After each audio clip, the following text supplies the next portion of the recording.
everyone. Good afternoon. Can you hear me? So what a great panel discussion that was.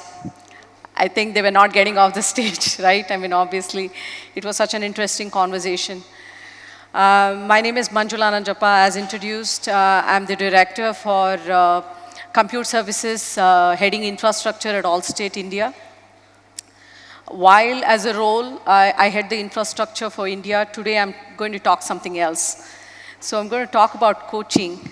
I'm very passionate about coaching and I made that as a hygiene factor for myself in day-to-day life, right? So I think you could see I've put a phrase saying from deficiency to efficiency. So it's unlocking potential, how coaching drives organizational growth.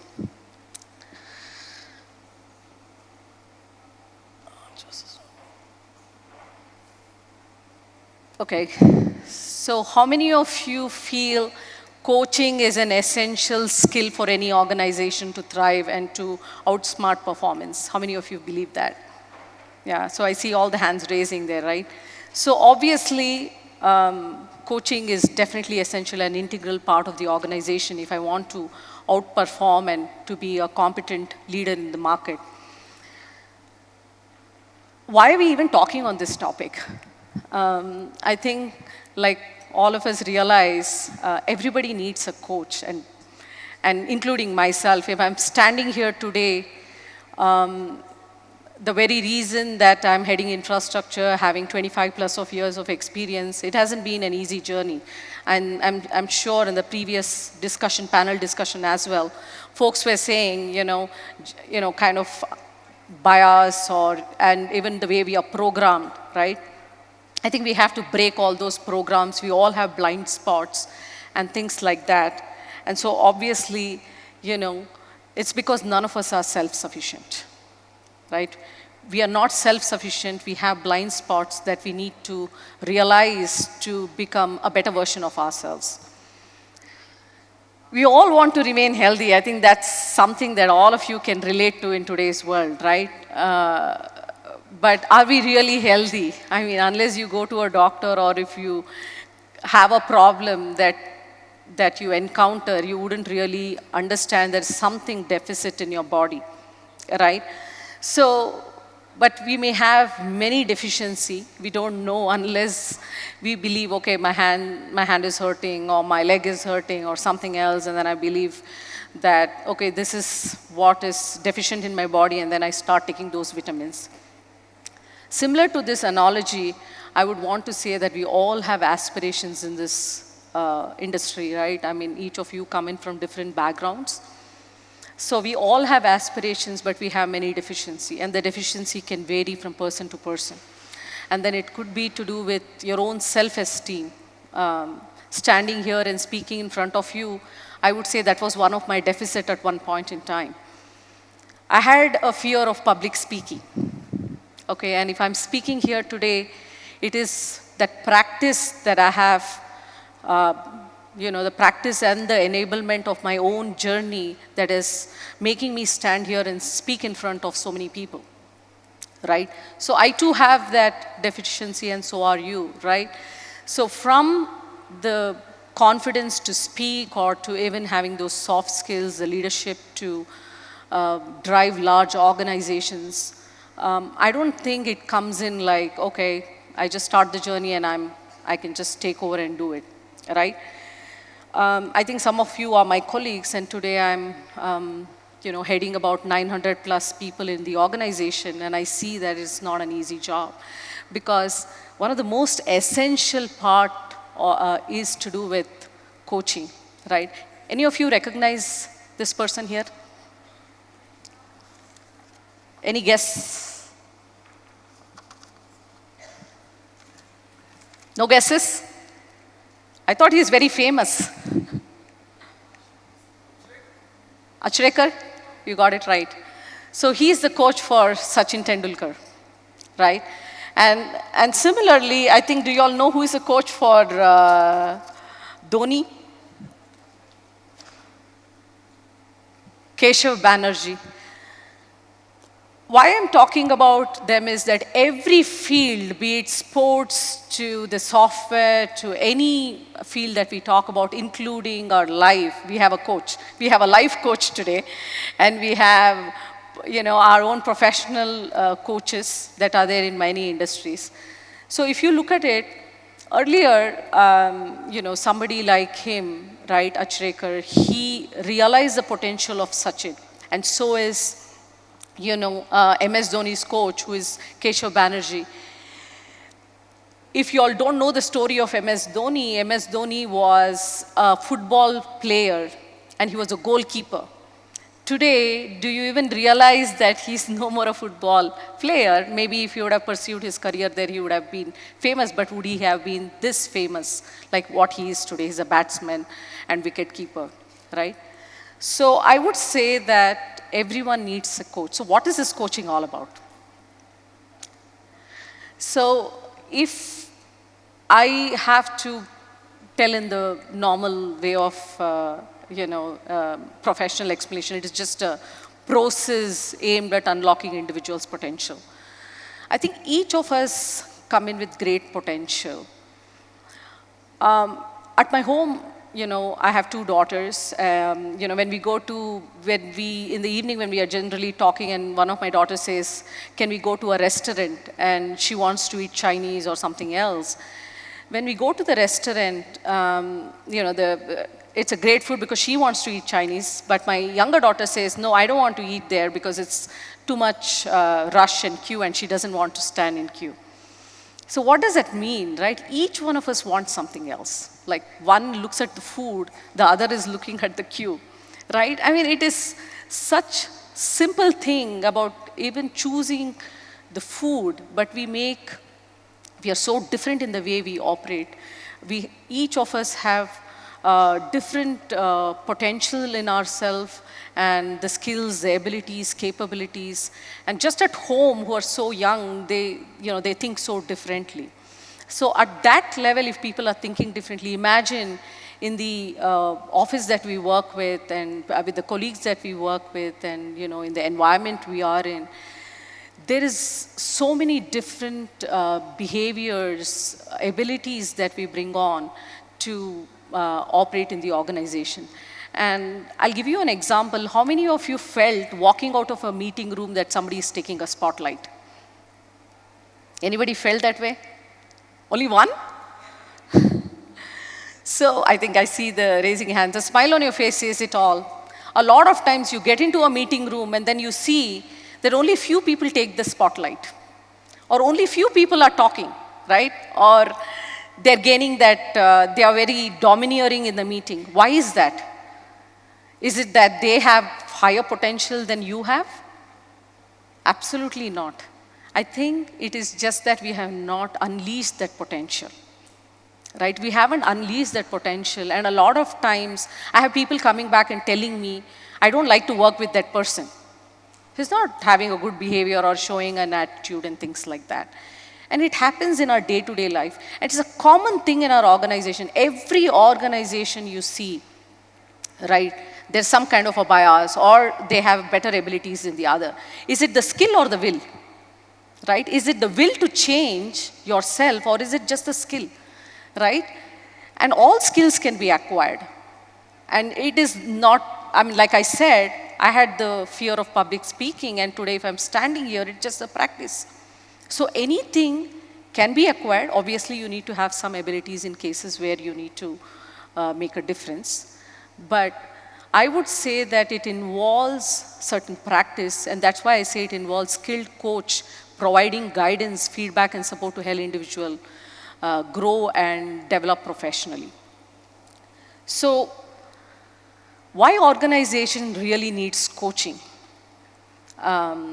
I think all of us realize that if I need to be competent in the market, to be relevant, I need to outperform than other organizations and at least to be a market leader or at least even be competent in the market.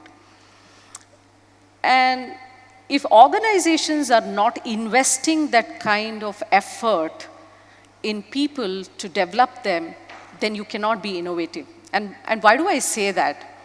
If you look at it, earlier, 25 years ago, I was any, aspirant who would wanted to make a name in this industry, right? And at that point in time, I used to think technology is everything. Technology is everything, but now I realize technology is just a piece of the puzzle in the organization growth.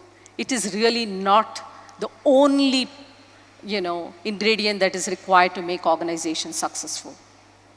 So if you look at it, whether it is to do with Steve or to do with Martin King Luther, I think everybody had one thing common in them. They used to ask the question, why am I even doing this? So if every organization thinks through and understand, why am I really doing this? Do I really need, my people? If I invest in my people, will my organization grow? I think the answer would help us to definitely unleash the potential. So which means that all of us here who are standing here today, if you do not have the right coaching, the right framework in place to help our people grow, then we'll be much behind in the market. So a few things that I would say that comes in as a benefit of coaching. Of course, leadership development. There are many types of coaching. One is the leadership coaching, which is executive level, and then there are team level coaching, and there is, personalized coaching that are there. And I would say that when you have any specific requirements in the organization based on the outcome that you want to achieve, then we need to focus on those areas within the organization. So leadership development is one of the benefits of coaching. Talent development, I think the name speaks it all. Performance improvement, communication enhancement, conflict resolution, change management, employee engagement and retention. So if I really want to outgrow in the organization, I always tell one thing to my people: what got you here can't get you there.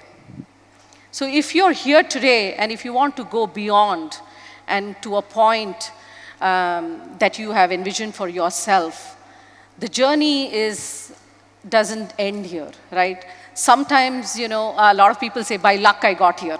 Is it really luck, right? It could be that I have to put in effort. It could be that I have to put in some personalized grooming for myself, or I may need some guidance. When I talk about myself, I spent about 10 years plus in the US, working in the US. And at one point in time, I had a coach. The first thing that he told me was, Manjula, no matter how much technology knowledge you have, it's not going to work here. So that was the point he told me. And then I was surprised. Okay, so I went there to work on technology, but the coach said, technology is not going to work here. Then what does work? What would work in the US then? So that's when my coaching journey started, wherein, I started emphasizing on the need of relationship building.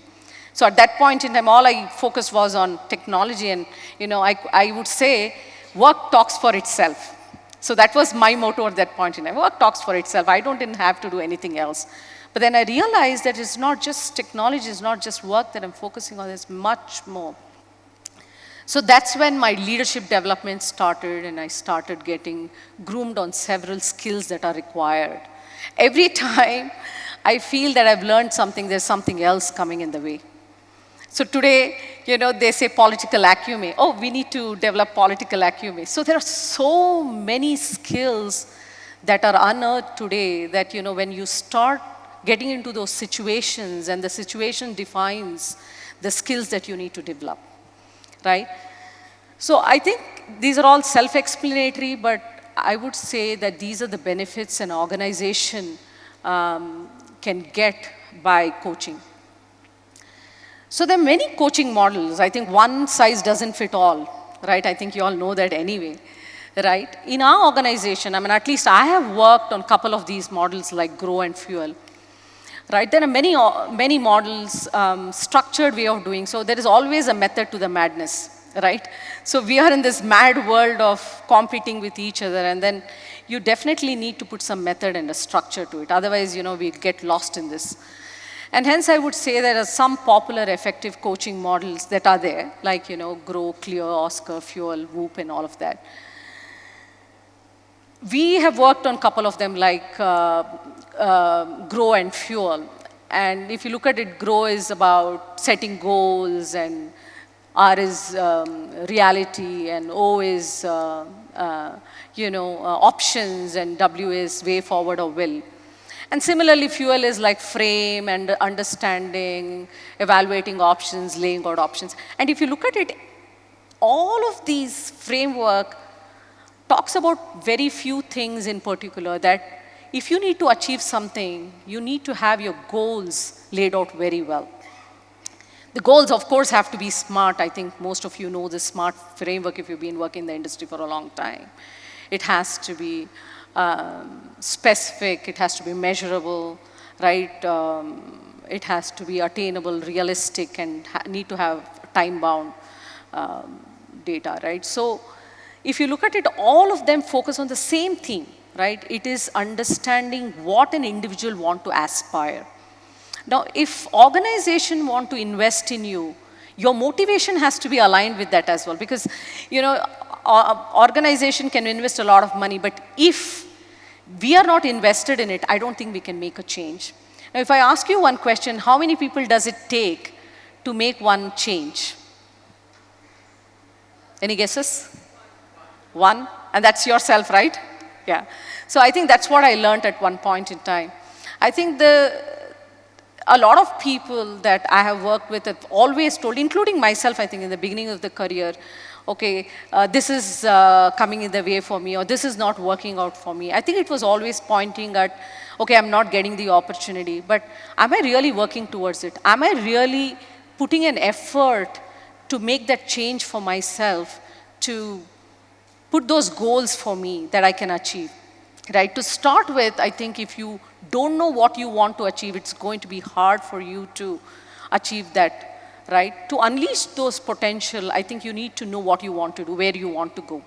So the why factor is very important, and then obviously the what and the how follows. And that's the success of most organizations. I think you all have heard, across the organization, it's always why, how, what, and things like that, right? I think we're all following that.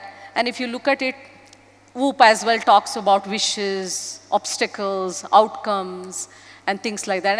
And also, the most dangerous thing that comes in the way of your own growth is your own fear.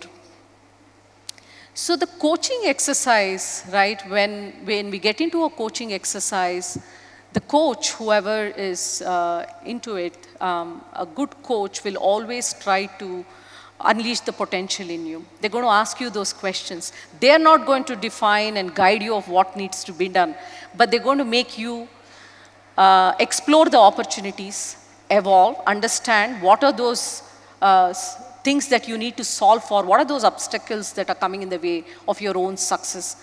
They're just going to make you accountable for your own growth. That's all the coach does. It's so simple, right? But we make it so complicated, putting so many frameworks around it. But it's all about us trying to solve the problem for us with some guidance, and that's the coach. Now, there are a lot of challenges in the organization. I think the first challenge that I see is a budget. A lot of times in organizations, we don't invest a lot in coaching because it takes a lot of money and effort as well. You could have in-house coaches, but they're already doing their day-to-day work, and it's going to be very hard for them to invest in somebody's growth, right? Because their own journey and their own day-to-day work is important for them. So I would say the budget is the biggest hindrance and a challenge in any organization to make this successful. You have a lack of ability to measure return on investment. I think in the panel discussion, they were talking about the effectiveness of training. I think you look at it, anything that you talk about, the way we measure is all that matters. Because if you're not able to measure the success of anything, whether it is coaching, whether it is training, or even your learnings from your previous project or program that you're working on, then there's no, I would say, returns that we would be getting. We just have to discard that. So I would say the lack of ability in most organizations to measure the return on investment is one of the key challenge. The organization culture itself, I would say, I think most of you see the culture eats, strategy for breakfast. I don't know how many of you heard that, right? I think you can endlessly strategize whatever you want to do, but at the end of the day, if your culture doesn't support it, we can't achieve that. And I would say that one of the biggest challenge for any organization to thrive is the culture, and it could be to bring in the transformation itself. Within Allstate, we have changed the way we are operating today. We have moved away from a regular way of working to outcome-based delivery model. So earlier, we never bothered, every individual at all levels never bothered about, okay, what's the outcome we want to achieve. But today, we've moved away from what we were operating upon before to outcome-based delivery model. So everybody in our organization, at all levels, they ask this question, what is the outcome I want to achieve? Does it really make sense, whatever I'm working on is aligned to the organization objectives? So if I'm asking, right, so you can't change something like that so transformational if you really don't have the culture to support it. So that's why I say, the culture definitely eats strategy for breakfast. So if you don't change the culture, don't have the mindset to change, it's going to be very hard to make any kind of change in the organization. So leadership buy-in, and a lot of times, I think in each of our organization, we have learning and development team, then we have individual teams and learning departments and all of that. They keep putting together these coaching programs, mentoring programs and all of that. But a lot of times it's not going to be successful. And one of the reasons it is not successful is because we don't have the leadership buy-in. A lot of leaders do not support it. Sometimes things work bottom up, sometimes it works top down. And one of the things, especially with coaching, the top down approach will always work. And lack of expertise creating these programs, like from what I understand, I've underwent a lot of coaching, whether it is executive coaching, external, internal, international, all of those coachings. But what I realize is that the expertise in coaching and also to lead those programs are very, very important, because if they don't know what they're going after, it's going to be very hard for them to develop an individual.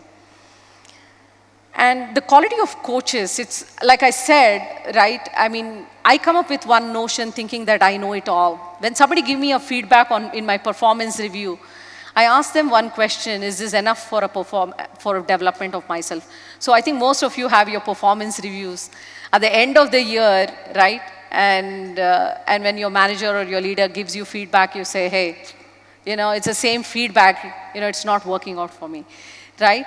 But how many of you really go back to your leaders and say, why is it not working for me?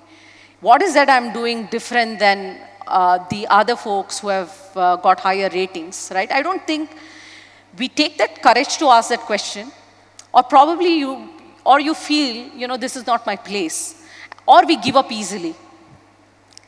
So what is my safe place to talk all these things, right? Do I have that psychological safety to go back and say, hey, this is not working with my manager, this is not working with my leader, and is it okay to share some of my challenges that I'm having in my team? So a lot of us face that today, right? So I think the quality of coaches that can come in to help you through those processes is very important, because then you will have that psychological safety to go back and say, what is the challenge that you're facing and how you could, really outperform or manage those obstacles that are coming in the way of your performance. And I would say the last one is the resistance. That's my own self-resistance. See, when I'm coaching people, I made it like my regular hygiene factor. Every individual that report into me, I take personal interest to develop them. The reason I do that is that a lot of our folks are not self-aware of their own skills. The first thing that I tell people is be self-aware. What are your strengths? What are your areas of improvements? Because if you don't know your strength, I don't think no matter how many people will be your leaders, I don't think they can make the change. So being self-aware about your own skills, knowing, what is that resistance that is there within you that can bring in that barrier for you for your own change is so important. So being self-aware is the most important thing. Even a coaching guide or mentor, whoever is there, will tell you first. They want you to know your own potential. What is that you bring in? I always say something. We always have positives and negatives, but we can't overcome everything, isn't it, right? So some things are inherited. I can't change it, right? It's coming in since my childhood or whatever, right? But you can't change your negatives, but you can always neutralize it. So that is the coaching that you need. So a lot of people say, hey, I can make you overcome negatives, but that is not, I don't think it is possible at all. Somewhere it comes in, but you can neutralize it. And of course, if you can outsmart that, nothing like it. But I would say that grow on your strength, neutralize your negatives, and that's how you'll be able to grow.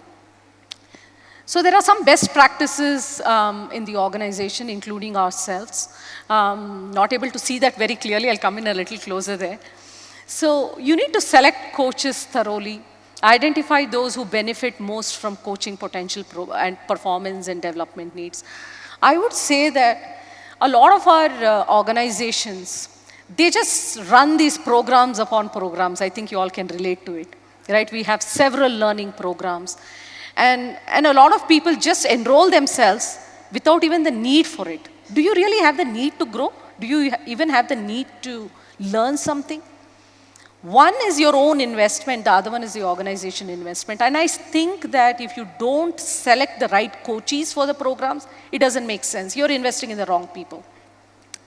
So the best practice is to select the coaches thoroughly, provide training and support for the coaches so that they coach effectively for those who are selected for that. Promote a coaching culture, right? Like I said, I make that as part of my regular job. You know, as a hygiene factor, I ensure that every individual that I work, I understand what their strengths are, what their weaknesses are, and how they can harness some of the abilities that they have. So set clear goals, objectives. Like I said, objectives and the outcome is very, very important. And without knowing that, we don't know where we are heading. It's like a headless chicken. Measure and evaluate coaching effectiveness. I think we spoke about it already. Encourage self-reflection and learning. Being self-aware about your own skills is very important. Regular feedback and support. This is very key. I don't know how much time we have. But I think measuring the value of coaching is very, very important. Agree on what success looks like. If you don't have a wish for it, I don't think nobody can make any change. So if your success and the organization's success aligns, and that's where we'll be able to measure the value of coaching. Align with business goals, conduct pre and post assessments. I think those are all the framework. The framework itself says, you know, where do you stand? What's your current state? I'm at level 1, level 2, maybe proficient, or you know, I'm still learning and things like that. So conduct feedback surveys on the coaching, observe that, have some success case studies, see what has gone wrong, what's successful, and how to make that happen. Long-term follow-ups, make sure that there's follow-ups and there's a loop, so that there's a need for continuous development. There's a lot of coaching statistics that's there and how companies have been benefited, right? And you could see that how companies have improved their revenues, they've improved their innovation, they've improved the way they operate, and how many companies, whether it is Google, whether it is Apple, whether it is Microsoft, everyone has benefited from the coaching. Okay, and not only organizations, individual professionals as well. So at Allstate, you know, we do have executive coaching as one of the integral elements of leadership development. And coaching is also offered on a need basis if we see any potentials. Folks who have outsmart performance, they have the ability and they also have the capabilities. We are also having, you know, executive coaches coming from International Coaching Federation to help us as well. So I want to leave you with a small, I don't know if is the audio available. I want to leave you with a very small video for you. Can you hear?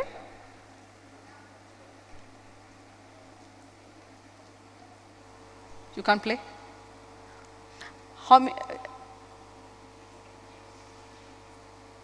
So I want to play a small video. I think, do you all know this movie? What's the movie name? How to Train Your Dragon. So I would say that each of us have our own dragons, right? And I want to leave you with this thought that all of us have our dragon. It is our own need to unleash it, to outperform and to make a change, whether it is in the organization or within yourself. So, you know, while you're not able to hear that, but all of us have a lot of challenges, a lot of barriers, a lot of obstacles. But if you have one coach who can help you through that journey to transform, then it will make a change.